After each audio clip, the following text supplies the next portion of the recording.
నమస్తే, welcome to college TV. ఏదైతే నిన్న పుష్ప 2 సినిమా రిలీజ్ అయిన సందర్భంగా ఒక మహిళ మరణించడం కావచ్చు, ఆ టికెట్ల పెంపు విషయంలో కావచ్చు అనేక మంది బగ్గుమంటా ఉన్నారు. అసలు ఆ మహిళకు అన్యాయం జరిగింది, ఆ కుటుంబానికి న్యాయం చేయాలంటా ఉన్నారు. అటు అల్లు అర్జున్ పైన కేసు చేయాలని చెప్పేసి, ఆ మైత్రి మూవీస్ పైన కూడా ఆ బ్యానర్ పైన కేసు చేయాలంటా ఉన్నారు. అసలు ఎందుకోసం అసలు ఒకసారి అడిగి తెలుసుకునే ప్రయత్నం చేద్దాం. చెప్పండి బ్రదర్, మీరు ఎక్కడ నుండి? నా పేరు విజయ్ మల్లంగి. నేను హైదరాబాద్ నుండి ఆమ్ ఆద్మీ పార్టీ యువజన విభాగం అధ్యక్షుడిని. నిన్న నేను నా స్నేహితులతో కలిసి రాత్రి ప్రీమియర్ షోకి సంధ్యా థియేటర్ వద్ద 9 గంటలకి చేరుకోవడం జరిగింది. వెళ్ళినప్పటికీ అక్కడ మొత్తం జనాలతో కిక్కిరిసిపోయింది. ఎతికి చూస్తే కూడా పోలీసులు కనపడట్లేదు.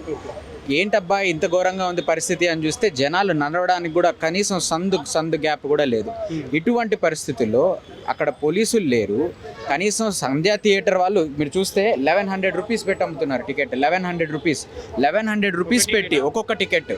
ఇది బ్లాక్ కూడా కాదు నేను చెప్తుంది. టికెట్ ఆన్లైన్ టికెట్ కౌంటర్ పైన అమ్ముతున్నారు. 1100 రూపీస్ పెట్టి మీరు అమ్ముతున్నారు. కనీసం టికెట్ ఉన్న వాళ్ళకి లోపలికి ఎంటర్ అయ్యే ఆస్కారం కూడా లేదు. అదే విఐపీలు వస్తే మాత్రం అక్కడ ఉన్న పోలీసులు కానివ్వండి, సంధ్యా థియేటర్ ఎంప్లాయీస్ కానివ్వండి, హ్యూమన్ చైన్ ఒకరి చేయి ఒకరు పట్టుకొని వాళ్ళనేమో విఐపీ లాగా లోపలికి తీసుకెళ్తున్నారు. టికెట్ పట్టుకున్న వాళ్ళనేమో మీరు అక్కడ వదిలేశారు. ఇది ఇంత ఆవేశంతో ఎందుకు నేను చెప్తున్నాను అంటే, అక్కడంత జనాలు ఉన్నారని తెలుసు, పోలీసులు లేరని తెలుసు. అలాంటప్పుడు మీరు అల్లు అర్జున్ని ఎందుకు మీరు కాన్వాయ్లో లాగా మీరు ఒక ర్యాలీ లాగా ఆయనని కార్ పైన కూర్చొని నిలబడి ఆయన ఎందుకు రావాలి? ఆయన వచ్చాడు కాబట్టే అక్కడ జనాలు ఇంకా కిక్కిసలాట అయింది కాబట్టే జనాలు ఒకరినొకరు తోసుకోవడం జరిగింది. పోలీస్ కంట్రోల్ చేయలేకపోయారు. అసలు పోలీసులే లేరు, లాఠీ చార్జ్ చేశారు. అప్పుడు ఆ తోపులాట్లో అక్కడ రేవతి అనే గారి మరణం జరిగింది. దాని కింద పడి ఇప్పుడు వాళ్ళ అబ్బాయి కూడా ఇంకా హాస్పిటల్లో ఉండడం జరిగింది. అటు సినిమా కోసం రేట్లు వేస్తున్నట్టు గవర్నమెంట్ అఫీషియల్గా ఆర్డర్స్ కూడా ఇష్యూ చేసింది.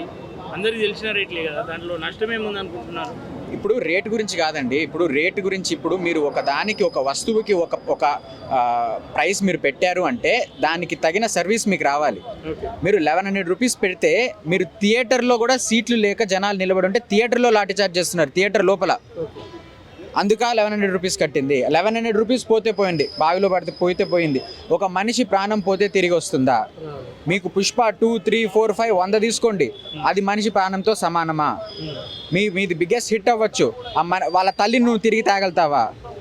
నీకు ఆ మాత్రం ఆ ఏరియా లోకల్ పోలీసుకి కానివ్వండి, అక్కడ మీరు డిఎస్పీ కానీ ఏసీపీకి కానీ కొంచెమన్నా ఇంకిత జ్ఞానం ఉందా? పర్మిషన్ లేకుండా మీరు అల్లు అర్జున్ని రోడ్ పైన ఆల్రెడీ బ్లాక్ అయి ఉన్న రోడ్ పైన ఎందుకు తెచ్చారు?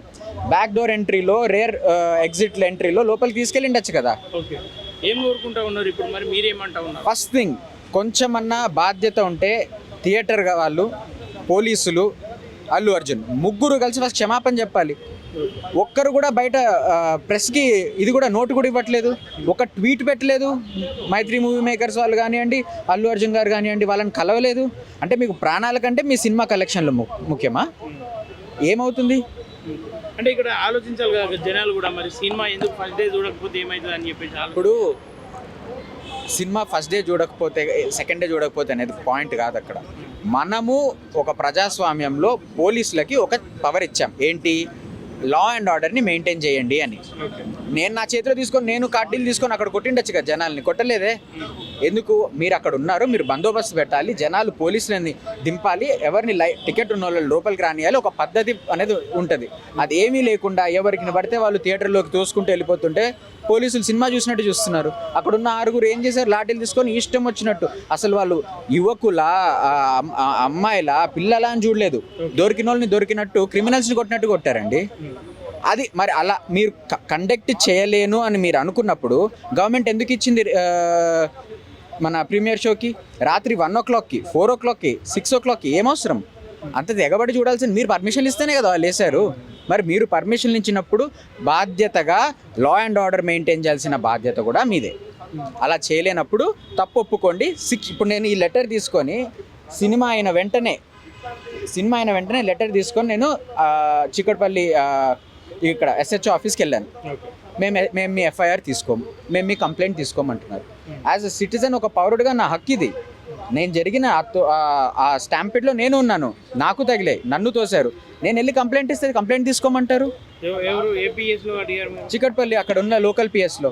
ఎందుకు తీసుకోమంటున్నారు అడిగారు? ఎందుకు తీసుకోమన్నారంటే మీరు గమనించాలి. ఎందుకు తీసుకోమంటున్నారు, ఎవరెవరు ఇన్వాల్వ్ అయి ఉన్నారు, ఎందుకు తీసుకోమంటున్నారు అనేది మీరు గమనించాలి. అది నేను చెప్పనవసరం లేదు. ఇప్పుడు సినిమాలో కూడా అంటారు కదా, మీరేం కోరుకుంటా ఉన్నారు? మేమేం కోరుకుంటున్నాం అంటే, మేము అని కాదు, ఎవరైనా ప్రజలు కోరుకోవాల్సింది ఇదే. సినిమా అనేది ఒక ఎంటర్టైన్మెంట్ పర్పస్ కోసం వెళ్తారు. ఎంటర్టైన్మెంట్ పర్పస్ కోసం వెళ్తున్నప్పుడు అంతమంది జనాలు వస్తారని తెలిసినప్పుడు గవర్నమెంట్కి, పోలీస్కి అట్ ద సేమ్ టైం ఆ movie artist responsibility clear law and order maintain చేస్తూ, పీస్ మెయింటైన్ చేస్తూ ఒక ఆర్డర్లీ వేలో వెళ్ళాలి. అలా చేయలేదు. ఫెయిల్ అయింది. పోలీస్ ఫెయిల్ అయ్యారు, థియేటర్ వాళ్ళు ఫెయిల్ అయ్యారు, అల్లు అర్జున్ ఫెయిల్ అయ్యారు. ముగ్గురు రెస్పాన్సిబిలిటీ తీసుకోవాలి. ముగ్గురు వాళ్ళ పైన ఏం యాక్షన్ కేసులు నమోదు చేస్తే అవి నమోదు చేయాలి. ముగ్గురు యాక్షన్ తీసుకొని వాళ్ళపైన ఇది చేయాలి. అండ్ ఏ బాధితులు అయితే ఉన్నారో, ఎవరెవరికైతే దెబ్బలు దగ్గర అంతకుమించి ఎవరి ప్రాణాలు అయితే పోయాయో వాళ్ళకి నష్టపరిహారం కనీసం ₹1 కోటి ప్రకటించాలి. Thank you.